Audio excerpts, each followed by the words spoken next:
Sacco and Feliz, New York and New Jersey's premier attorneys at law. Their team brings decades of experience across a wide range of practice areas. Whatever life brings, they're your legal team. From everyday matters to complex cases, they've got you covered with the experience you need and the results you want. Because when life gets complicated, they make it simple. SaccoFeliz.com. SACCOFILLAS.com. 2 C's, 2 L's.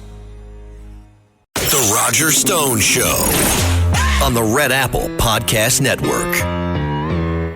Welcome back to the Stone Zone right here on the Roger Stone Show, right here on the Red Apple Audio Networks.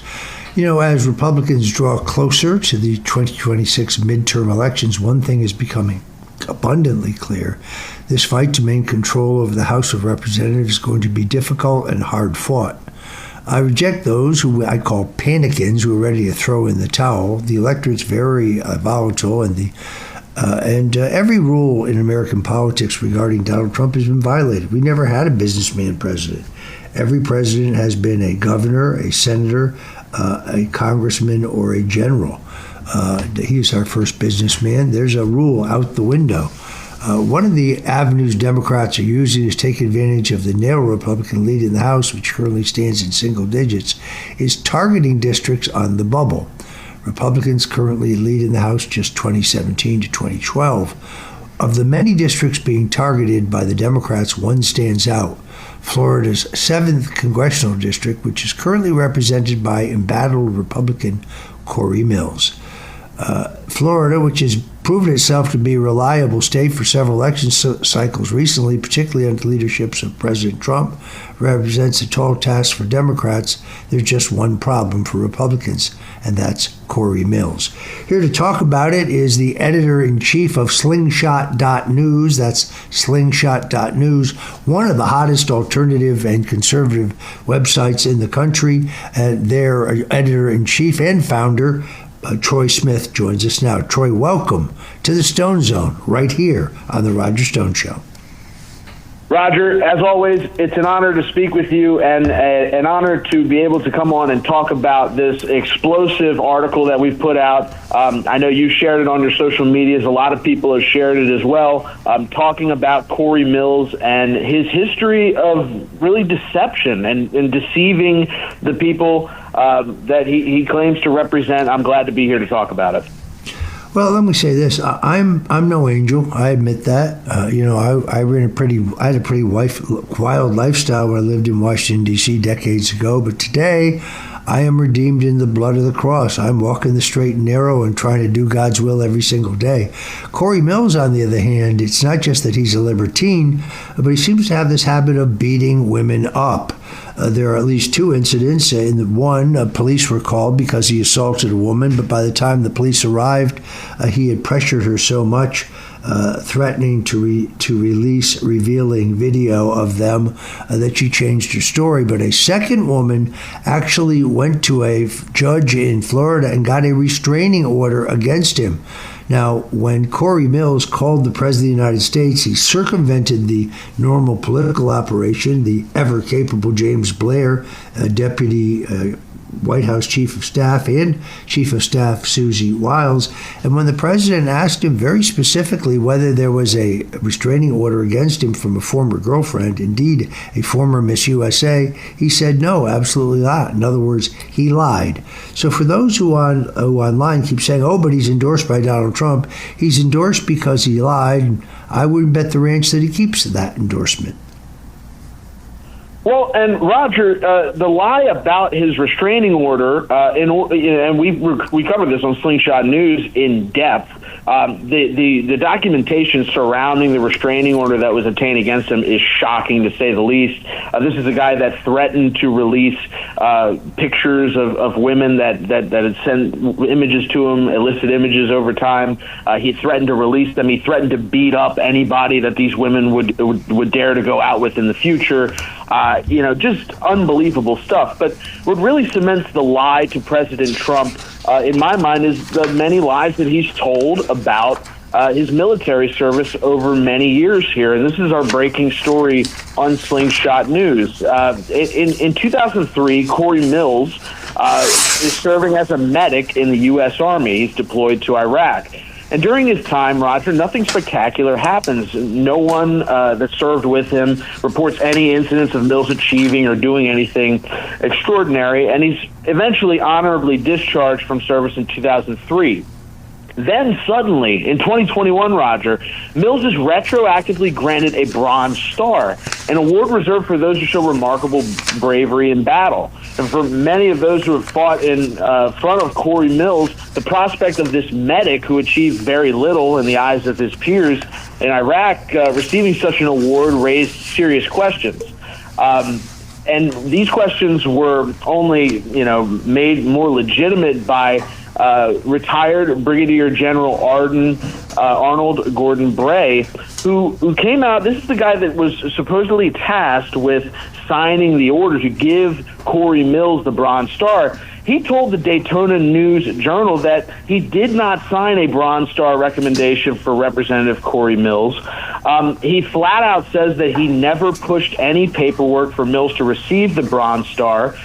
So we don't really even know how he obtained this Bronze Star. Some, including Nancy Mace, House Representative, claim that the signature on Mills's recommendation form looks forged, and there's speculation that he could have even filled it out himself. So that's just one of the many instances of Cory Mills' shady activity as far as the military is concerned, the shady record of lying about his combat experience. Then there is the question of his claims that he had rescued dozens of people from Afghanistan. I had terrific conversations with somebody I'll be bringing on the show next week, who claims that Mills was paid thousands of dollars to try to extract certain people from Afghanistan. And while he was happy to take the money, he basically contacted the person and told him to take a taxi cab. I swear to you. So I think that whole business aspect of that is going to be determined. Now, one of the obstacles to just expelling him, which the House can certainly do, just as they expelled Eric Swalwell, in many ways, I think Cory Mills is the Republican Eric Swalwell, other than much shorter. But if we're not going to be hypocrites, if we're going to expel Tony Gonzalez for his inappropriate activities, a Republican of Texas, who was sending lewd photos and trying to solicit underage members of his own staff, if we're going to expel the reprobate Eric Swalwell, who, as you know, was actually sleeping with a Chinese communist spy, I like to say that he penetrated her and she penetrated his congressional office with a number of employees, which is significant because, as you know, Swalwell was on the House Intelligence Committee, where he was entitled to have access to classified information about the country. The Department of the Inspector General under Joe Biden ruled that Eric Swalwell and his cohort, Adam Pencil-Neck Schiff, had both, in violation of law, leaked classified information to embarrass Donald Trump. My question for Acting Attorney General Todd Blanche, who I love this move against James Comey. I think it is the right thing, but it's time to bring a prosecution against Swalwell and James. But if we are going to, Swalwell and Schiff, but if we're going to expel Swalwell and Gonzalez, then I think it is essential that we expel Cory Mills. The issue here is that a number of House Republicans point out that there is a congressional ethics investigation in process, and that Cory Mills is allowed due process. In other words, they want to wait until the investigation proves what we already know, that the guy's a creep. But I think if that happens past the June 16th federal filing deadline, and Cory Mills is the Republican candidate for Congress in the 7th District, which goes from Orlando all the way over to New Smyrna Beach and the Shore, we're going to lose this seat. And I think we're in an election which cannot afford to lose any seat. Well, and Roger, I would add, there's people here, when we talk about the Bronze Star and Mills being awarded that, there's people that he claims to have saved from treachery in Afghanistan, or in Iraq, excuse me, and their names are Alan Babin, Joe Haidt, and Joseph Ferran. Now, these people have come out publicly under their own names, Haidt specifically saying, quote, "He didn't save my life. I don't recall him being there either." So this is a man that was supposedly saved by Cory Mills, for which Cory Mills was given the Bronze Star, and this guy doesn't even remember him being in Iraq. Then we go past his military service. He goes back to Afghanistan as a member of DynCorp, as a contractor. You kind of referenced it there a minute ago. And there's even more detailed accounts of him faking a roadside bombing. Cory Mills has claimed flat out that he was in a roadside bombing. Now, Scott Kempkins, who also was working for DynCorp at the exact same time in the exact same place, told the Daytona Beach News-Journal that Mills was not in the car that exploded. He added, I'm going to read this quote here, the injured sergeant with a reserve unit from Kansas that was stationed near the embassy and was working with the contractors to protect diplomats. He was angry because it was the second time he'd been taken shrapnel. There were 2 motorcades, 3 vehicles in each. I was in a military vehicle, a Hummer. It was the only vehicle that was hit. Cory was assigned as a team medic and was in a Suburban that was already around the corner when our vehicle was hit. A big chunk of my shoulder was taken off. I had burns on my neck and shrapnel in my leg. Me and the sergeant hopped into Cory's vehicle after our vehicle got around the corner. We retreated at an aid station near the Interior Ministry. The sergeant's blood got on Cory's leg there, and on our way there, we got into the Suburban. So Cory Mills uses a stain of blood on his pants in photos to claim that he's in a roadside bombing, when that blood is actually from a soldier who was blown up in a vehicle that Mills claimed to be in, Roger. How could Republicans, how could anybody elect somebody who lies to this extent about military service, about these brave men and women that were over there protecting us, furthering the United States interest? It's just disgusting. Well, the other thing in your article today that's very significant, of course, is the story of his 2 marriages. Now, as we indicated earlier, there are 2 incidents in which he beat up women while a member of Congress. The first woman changed her story under pressure by the time the police arrived. The second woman, however, did go before the courts and get a restraining order against Cory Mills, who was threatening to destroy her if she talked about his freakish ways. We've got about 1 minute and 34 seconds, so I'm not going to get this started until we get on the other side, but suffice it to say that in his second marriage to a woman named Rana El Assad, an Iraqi-born nationalized U.S. citizen who worked as a translator within Republican political circles, there's some very strange things because his 2014 marriage ceremony was conducted in Falls Church, Virginia, by an imam who is identified as Mohammed al-Hannauti. When we come back, we're going to find exactly who that Islamic cleric is. I think people will be shocked. Again, if Republicans do not move aggressively to expel Cory Mills from the House, we're going to lose the seat if he's the Republican nominee. The good news is that I heard this morning that a local businessman who's had it, who's fed up with this, Curtis Leopoldi, has, from a construction family, a man who worked his way up from nothing but is able to fund most of his own campaign, is going to step forward and challenge Cory Mills. So far, he's bluffed everybody else out of the race. The filing deadline is not until June 12th. But it's why articles like this at slingshot.news are so very important. You see, you're not going to hear any of this at NBC or CBS or ABC. In fact, the Democrats would like Cory Mills to be the nominee. Very recently, Cory Mills voted against stripping Ilhan Omar of her committee assignments. To me, that tells me there was some backroom deal to try to save him in an expulsion vote. When we come back with Troy Smith, editor and publisher of slingshot.news, we're going to break it down for you further.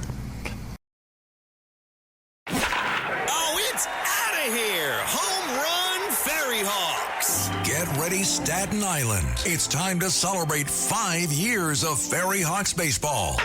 Come out to the ballpark as the Ferry Hawks welcome in the Charleston Dirty Birds May 5th through the 10th. Grab the kids and come on out. We kick it off on Tuesday, May 5th with Cinco de Baseball with $5 tickets and $5 food and beverage specials. And we end the week as we celebrate all moms on Mother's Day. Moms get in free. Visit ferryhawks.com now to lock in your seats. And you're back in the Stone Zone right here on the Roger Stone Show. We're talking to Troy Smith, editor and publisher of Slingshot.news. If you want to get ahead of the curve on what's really happening in America, subscribe immediately. It's absolutely free to Slingshot.news. It's one of the first things I check every morning. Some of the very best investigative journalism being done today. And I want to talk a little bit more about Cory Mills because I have a fear that if he is allowed to be the Republican nominee, if he is not expelled from the House, that we will lose this seat. Now, this is very different than the case of Congressman Adam Clayton Powell Jr. Adam Clayton Powell Jr., the legendary civil rights leader and congressman from Harlem, he was expelled from the House. He then subsequently ran in the Democrat primary and won that primary, daring the House to expel him a second time, which they did not do. He was later undermined by his protege, Charlie Rangel. That's another story. But I want to go through this activity. Who exactly is Lindsay Langston and what went down with her, Troy? Lindsay Langston is the woman that successfully obtained a restraining order against Cory Mills, the same restraining order that Cory Mills lied to President Trump about in order to receive his endorsement. She's a former girlfriend of Mills who lived at his home and moved out after allegations surfaced that Mills had assaulted another woman called Sarah Raviani. Now, Langston, Roger, she believed herself to be in an exclusive relationship with Mills, and that's why she departed his home after the public revelation about the accusations of assault by Sarah Raviani. Her departure didn't sit well with Cory Mills, who you can only really describe as being completely out of control. Who according to these court documents that we've reviewed and published on Slingshot News, he became obsessed with Langston, threatening her physically and emotionally. Langston claimed in the documents that she used to obtain the restraining order that he threatened her with physical violence, attempted to blackmail her by threatening to release nude images and photos that he had taken of her throughout the relationship. Langston went as far as to describe herself as being in imminent danger from Mills, who allegedly threatened to harm anybody that she may have a romantic relationship with in the future. And communications submitted within the restraining order, which is we have also obtained and published at Slingshot News, reveal that Mills has threatened these people by saying he told her future lovers to strap up cowboy. This is the kind of stuff that a congressman is sending to women in these veiled threats. We have the text here. We can read it word for word. You want to date or be with someone else, be my guest, but they need to know well in advance that if we cross paths, I don't care this week, this month, or this decade, they better damn well know it's coming every time. And, this is a congressman sitting there issuing these kind of texts, Roger. And the key here is that the evidence submitted to obtain the restraining order, a judge looked at it and said, yes, Cory Mills is a dangerous person. This is somebody who should not have contact with this woman, and he granted the restraining order. I think people need to ask themselves, if this is the behavior of a congressman that's going to not only behave this way, but then go to the president and lie about it, how can he have a place in the Republican Party, especially when we face possibly turning the House over to the Democrats, endless impeachments, endless bills to try to stop President Trump's agenda to protect the American people. This is textbook psychopathy by Cory Mills, and it's all documented. The real question here is whose responsibility is to read the handwriting on the wall here. I was privy to a conversation between President Trump and Speaker Mike Johnson, who I actually have a very hard regard for. Mike Johnson has an extraordinarily difficult job. The Republican caucus in the House, where he only has a 3-vote margin, is extremely diverse. There are those calcified Republican members who don't want to do anything whatsoever. Faced with absolute stone-cold proof of bribery, tens of millions of dollars of bribery that Hunter and Joe Biden and members of his family took, they don't want to do anything whatsoever. They just want to get reelected. And then you have the firebrands like Tim Burchett and Anna Paulina Luna and others who didn't go to Washington to be somebody. They went to Washington to do something, which is to say, save this country. And of course, Mike Johnson has to get 51 votes for everything he does. Anyway, we'll be right back to talk about all of this. Don't go away. You're listening to the Stone Zone, and we got more hot politics for you. And we're back. We're talking to Troy Smith, the founder, editor, and publisher of Slingshot.news, my favorite alternative news site. I check it out first thing in the morning and read things you can't find anyplace else. I want to ask you about this, Troy. Yesterday, the U.S. Department of Justice under President Donald Trump indicted a gentleman named David M. Morenz, 78, a former senior scientific advisor to mass murderer Dr. Anthony Fauci. He was worked for Fauci at the National Institute of Allergy and Infectious Diseases. On Tuesday, April 28th, he was arrested. He faces federal charges including conspiracy against the United States and destruction of concealment of records. Now, prosecutors allege that Morenz conspired with 2 others identified in the media reports as Dr. Peter Daszak and Dr. Gerald Koish to avoid Freedom of Information Act requests by using his personal Gmail account instead of his official NIH email. The communications were allegedly sought to conceal involved the virus's origins, risky research grants tied to the Wuhan Institute of Virology, and efforts to shape the public narrative. So my question for you, Troy, is where is this going? Are we about to see the indictment at long last of Dr. Anthony Fauci himself?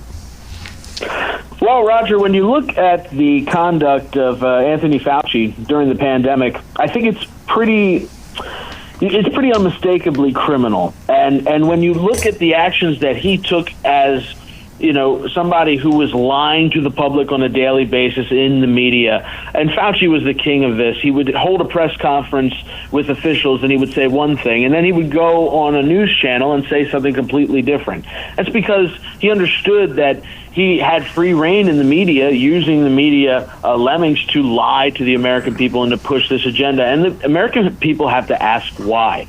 We need to know exactly who benefited from this, and that's why I think we need a full investigation into the financial ties here. How much money did Anthony Fauci personally make off of the COVID-19 vaccines that he mandated people to get? And not only that, Roger, but how much was wasted by government officials ordering millions and hundreds of millions of vials of vaccine that they knew they weren't going to use? Where was the money going? How did the money exchange hands? We need a complete investigation into this, and I think this signals that this Department of Justice, this FBI under Kash Patel, while there may be criticism out there, I think that these investigations, these things take time.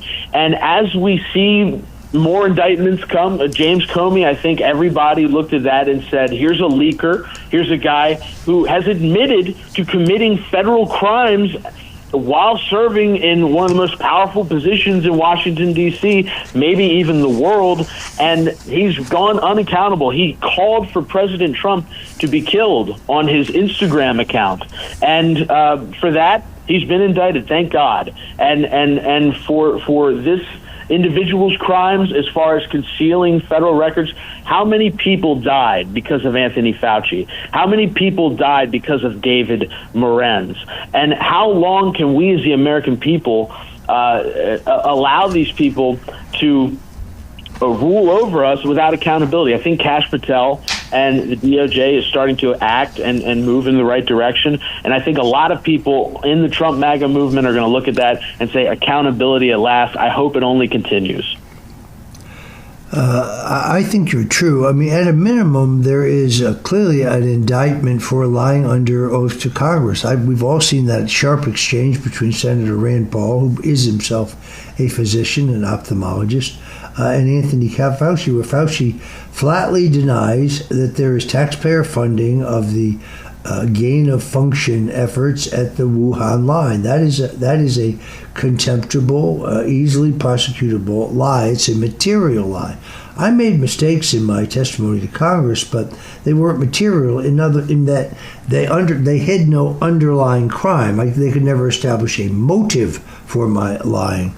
On the other hand, don't ever think you're going to get a fair trial in the District of Columbia, particularly in front of the judge that sat on my trial. I think that Fauci should be charged with crimes against humanity. I think that the effort there would stick. I would really like to see this. I'm hoping this indictment is just the beginning. As you know, hiring an underling and then squeezing them for information is a classic law enforcement trick, and it very often works. Absolutely. And when you look at the scope of the crime that was committed against this country during the COVID-19 pandemic, the thousands of people who saw their relatives die in nursing homes and weren't even able to go to stand by their side during their final minutes, people that were, there's up in New York where we're broadcasting from right now, Roger, Andrew Cuomo and the unbelievable amount of deaths that occurred in the nursing homes there. My home state of Maryland, where Rhino Republican Larry Hogan, who harbored a pedophile in his home, he oversaw the death of tens of thousands of people in nursing homes. These were crimes against humanity, and there has to be accountability for them. And just like this, Roger, you know this better than anybody. The people who attacked you, they had no reservations. They had no respect for the rule of law. They had no decency. They had no adherence to the Constitution or the laws of this country. So unless we hold them accountable, we can only expect more of the same. I do not disagree. Let me switch subjects on you, if I may. I want to talk about the fate of Tina Peters.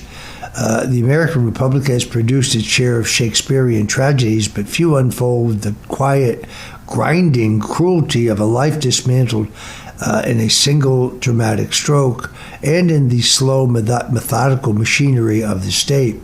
The story of Tina Peters, who was the Mesa County Board of Elections member, whose crime seems to be that she made copies of the evidence that the Colorado state elections were stolen. That seems to be her crime. She is in ill health. She is in a maximum security prison along with murderers and worse. My understanding is that her cancer has returned. She's not given an adequate blanket. She's freezing to death. I don't really understand here how the governor of Colorado could have no compassion for this woman. And what I really don't understand is why Attorney General Todd Blanche does not just declare her as a witness in an ongoing federal investigation, which is being conducted by Tulsi Gabbard, and go in and get her. Send in a platoon of federal marshals or whatever it takes and remove her. I really don't think that the Colorado State Police want to have a firefight with federal officials. Perfectly legal for them to remove her from prison, where I'm afraid she's going to die. It just boggles my mind. The president has symbolically pardoned Tina Peters, but he can't pardon somebody for a state crime. It's not legal, and it has not won her release. Your take on this entire situation?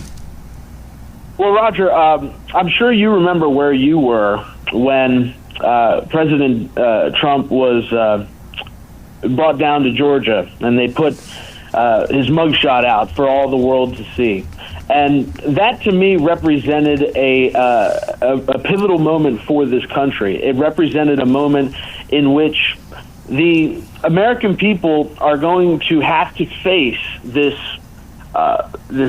giant of corruption in the justice system. What the justice system was telling us when they when they horribly charged President Trump of all these horrible fake crimes.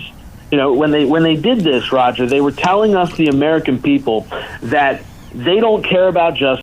They don't care if you're the president of the United States. They don't care who you are, what you've done. If they want to come after you, they will. And this is a huge part of why we need to reform this system while we have the chance here with President Donald Trump, because this system, as he found out himself, doesn't care if you're guilty or innocent. As Tina Peters is finding out right now, it doesn't care if you're guilty or innocent. It's going to punish you to the fullest extent of the law, especially if you stand for America, especially if you stand against this corruption that's gone, across the justice system. I feel like it's impossible almost to get a fair trial in this country nowadays, especially if you're on the political right. It's a problem that I don't think has been addressed to the extent that it needs to. Obviously, there's things working, and there's people that are doing their jobs, and they're doing great. But there's a larger overhaul, I think, that needs to happen as far as the criminal justice system to stop these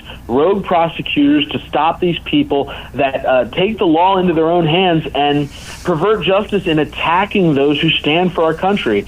You can look at Tina Peters, President Donald Trump, you yourself, Roger, so many people within the MAGA movement that have been persecuted and destroyed and financially raked over the coals.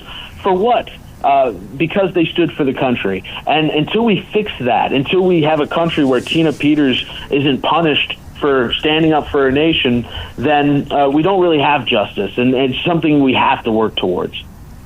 A very disturbing story I saw yesterday. President Trump was asked about Florida Governor Ron DeSantis, and he talked about how much he liked him and how he was considering putting him in the administration. Let's be absolutely clear. Ron DeSantis is a backstabbing weasel who owes his entire governorship to Donald Trump, but repaid him by running against him. Ron DeSantis was an undistinguished congressman with a bad haircut and an even worse suit when he decided to run for governor. The entire Republican establishment here in Florida, where we both live, had endorsed the agriculture commissioner, Adam Putnam, every state senator, every state representative, the Speaker of the House, the Senate president, both powerful men, every Republican county chairman in the state, every Republican member of the House delegation, other than Matt Gaetz. What Donald Trump didn't know is that Ron DeSantis was elected to Congress in 2014. In 2016, he refused to endorse Donald Trump for president when he was the nominee, the Republican nominee. I have a tape of him saying, just because Trump and I are both on the Republican ticket does not mean that I support Trump for president. He actually was under the delusion that Trump would drag the ticket down in his district. In the end, Donald Trump won his district bigger than he won re-election. But what's more troubling to me is not just the treachery of running against Donald Trump, but Ron DeSantis was informed by the FBI regarding the Mar-a-Lago raid in advance, but he did not warn Donald Trump, nor did he have his lawyers warn Trump's lawyers. That is a man who is a snake in the grass. The polls in the beginning were DeSantis 8, Putnam 53, with Trump's endorsement, which was really arranged by Congressman Matt Gaetz. DeSantis' campaign took off like a rocket, and his coffers went from being empty to being full. But he is such a horrific candidate. He is, I think, on the spectrum. Never looks you in the eye, never says thank you, wears earbuds so he can pretend he's listening to music. He doesn't have to engage people. This guy owed his entire political history to Donald Trump, and he betrayed him. It is Machiavelli who said, "Take in one who has betrayed you, and the only thing you can be sure of is that their second attempt to kill you will be more skillful than the first." I pray that he does not make this mistake. By the way, Ron and Casey DeSantis most recently got caught taking $10 million in Medicare funds that were earmarked for the poor, the elderly, and the handicapped, and diverting that money to a dark money political fund that they could use against the statewide referendum in which voters overwhelmingly voted to legalize marijuana. That is a federal crime. Troy, let me ask you a question. If you rob a bank and you get caught and you return the money that you robbed, do they still prosecute you for robbing the bank? Because that's exactly what happened here. Ron and Casey DeSantis and their Attorney General, James Uthmeier, got caught stealing $10 million. When they got caught, they returned the money, and now they've gotten a clean bill of health from the U.S. Justice Department. Outrageous. Absolutely, Roger. And when we take a deeper look into that deal, which was a $67 million overall settlement with Centene, a Medicaid provider, down here in Florida, $57 million of the settlement went back to the taxpayers. So they literally just skimmed $10 million off the top, and they pushed it towards Casey DeSantis' nonprofit. Now, the fact that they returned the money, I think, as well as you, has no bearing on the legality of this. This is criminal. Not only that, Roger, but if you're talking about Ron DeSantis for a federal appointment, let's just play imagination for a second, and let's look at the people that Ron DeSantis has appointed in the state of Florida. We don't have to look far. We can look at Broward County Sheriff Gregory Toney, who was actually appointed after he killed somebody. This is somebody who shot and killed a man who's been convicted of drug crimes and all kinds of different things. He's appointed by Ron DeSantis. So if Ron DeSantis was somehow able to obtain a federal position, you can only imagine the criminals that he would appoint, the corruption that he would allow. It's a laughable statement. I think anybody that examines his record honestly in Florida can say that this is an establishment Republican who has hated President Donald Trump since the very beginning. All right, we're going to have to take a break here. We'll be right back with Troy Smith from the slingshot.news. Don't go away. It is, as you point out, it is always the wife. In this case, I think Ron DeSantis, who's an introvert at a minimum, that's put it mildly. I think he might have waited his term. If he wanted a career in politics, I don't understand why he didn't just take the Senate nomination that would have been available to him. Because when Ron DeSantis stepped down to become Secretary of State, that created a vacancy in the U.S. Senate. The governor could have appointed a caretaker to fill out the balance of that term, which was less than a year, and then sought the seat himself and probably would have been elected. But he wants to have it handed to him, so he appointed the Attorney General, Ashley Moody, who I think is a kind of a non-entity, and then he appointed his own chief, James Uthmeier, who became Attorney General. Now, it is Uthmeier who is the guy who actually physically removed the $10 million earmarked for the poor, the elderly, and the handicapped, and moved it over to a dark money committee run by Ron and Casey DeSantis to oppose medicinal marijuana, or actually a broader interpretation of medicinal marijuana that was on the ballot here and passed overwhelmingly. But to me, that is a federal crime. Uthmeier somehow wangled an endorsement from President Donald Trump for re-election as Attorney General. Somehow he has hypnotized the president is that he, Uthmeier, who's a slippery character to say the least, is responsible for the 20 acres of land in Miami that will be dedicated for the Trump Presidential Museum. Now, to me, this makes no sense because Donald Trump has no historical claim to Miami. He has a historical claim to New York City, specifically Manhattan and Queens. He has a historical claim to Palm Beach, including West Palm Beach. But putting it in Miami makes very little sense. And somehow Uthmeier, one of the more odious characters I've come across in American politics, has hypnotized the Trumps into believing that he delivered that land, when in fact it was Danny Perez, the House Speaker, who was the major driver of that. So the Trump luxury hotel and presidential museums, which is what it will really be cost at the rate they're going, I'm hoping that will become an outpost, like an annex, and ultimately the real museum will be built in West Palm Beach, which I think makes a lot more sense. Troy, what do you think? Well, Roger, I think you're exactly right. I think that there is a play to make Miami the new New York City. They want to make Miami the hub on the East Coast, the people down here, and it wouldn't shock me to find that these people were pushing this in Florida for nefarious reasons. I think that you're exactly right. I mean, when you look at where President Trump has his ties, New York City would obviously be, I think, optimal, especially considering that, it would serve almost as a beacon to the people of New York City that even if you face tremendous odds, even if you are attacked and maligned the way that President Trump has been throughout his political career, that if you stand for the people that you claim to stand for, you stand for the ideals you claim to stand for, and you continue to fight for the cause that you believe in, that you can ultimately triumph. I think there's nothing more American than that. And we shouldn't look at this as a political thing. I think that President Trump's legacy will be much greater than politics. I think that, especially what he's doing now, changing the way that the world is structured and changing the way that economies work and changing the way that America has been losing for so many years. We're turning it around. We're winning again. And that is really his legacy. It's not going to be about politics. So I don't want to see this become about politics. I want it to be about legacy. To me, New York City, that would be the ultimate, but we might be dreaming there, Roger. I don't know. All right, I'm afraid we have to leave it there. I want to thank our guest, Troy Smith of Slingshot.news, and thank you for joining us today on the Roger Stone Show right here in the Zone Zone. Until next time, God bless you and Godspeed. Thanks for listening to The Roger Stone Show.